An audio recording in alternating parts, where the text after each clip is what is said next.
Hey guys, what's up? Chris here for BeerGeekNation.com. Today we are looking at a new release from Rogue Brewing and a very cool one. I'm looking forward to trying this one because they do something a little different.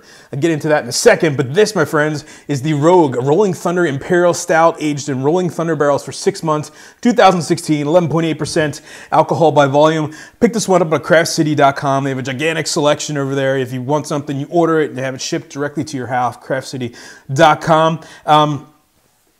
So let's talk about a couple things with this beer. Number one, the elephant in the room. I just put that on because I decapped it. It comes with a regular Rogue cap, but it has like the Grolsch growler top to it. This bottle is 33.8 ounces, which seems like a bit much for an 11.8% beer. I think we probably been all right with like a 22, 16, even a 12.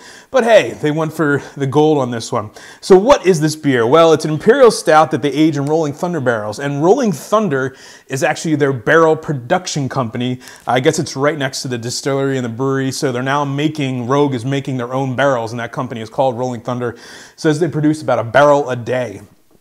So what they did, they took one of those barrels that they made, they took their Dead Guy Rye whiskey, aged it in that barrel, then they took their Rolling Thunder Imperial Stout, aged it in that barrel that previously had Dead Guy whiskey for 6 months.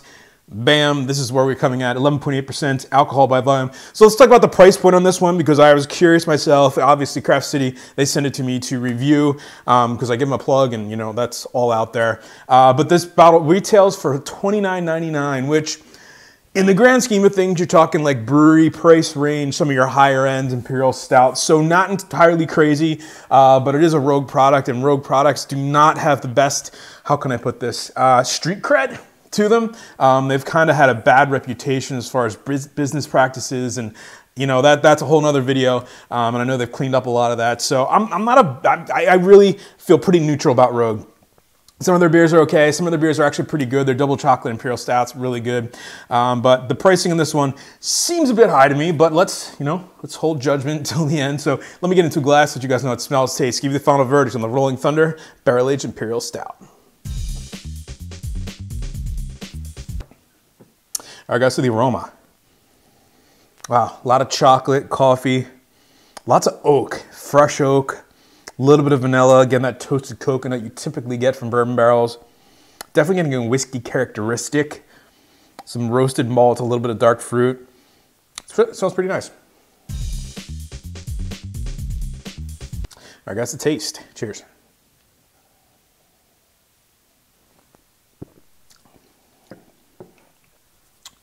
Yeah, right there from the tongue. Kind of almost exactly what you would expect from an Imperial Stout.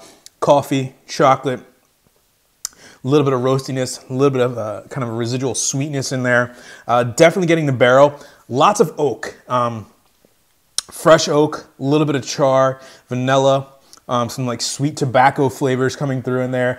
Definitely getting that whiskey type of earthiness almost.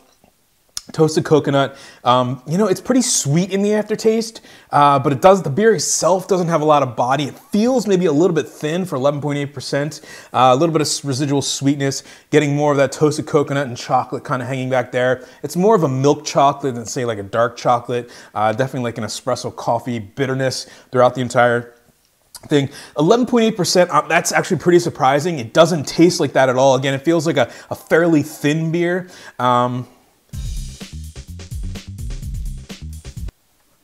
All right, guys, so the final verdict on the Rogue Rolling Thunder Imperial Stout 2016, 11.8%. Available now. Again, you can pick it up at craftcity.com. Guys, going to give this one a B+.